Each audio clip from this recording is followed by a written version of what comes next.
Usa sa tatak bisdak nga kanunon ang bingka nga himaliton usab kaayo sama na lang niining gibansagan nga bingkang pinaliki nga naghatag og panginabuhian sa usa ka padre di pamilya ning dakbayan sa Sugbo. Atong tilawan ang bingka sa report ni Alan Domingo. Kinsay dili madani sa kinaham nga kalanon nga daw nagkatawa sa liki ug nagpangamay nga tilawan siya.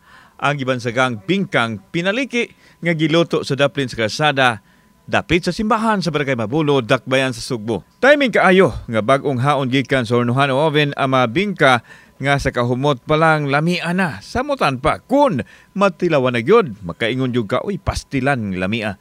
Gamit ang ginaling bugas humay nga gipatubo sa yeast o gibutang sa dahon dayon gibutang sa hulmahan o gipaslak sa oven nga isugnuran og uling. Tungod sa kalami og daplin na usab sa kalsada, makahapit yun ang mga kumakaon sa bingka. Sa sikreto nimo sa mong bingka nga lami? Wala, nang lubira ka suka, kung ibutang. O kapogi?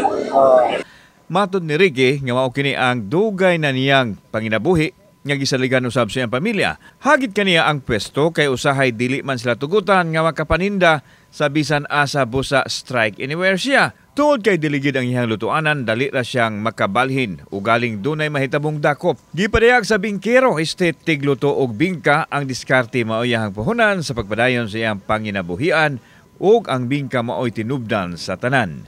Taon na, mga 15 na katuig. So, mura po din buhi nimo sa pamilya. Oo. So, kamusta man? Okay rasad. Kauban si Clover Lumayag ug Rod Prado. Ako si Alan Domingo. Balitang Bisdak.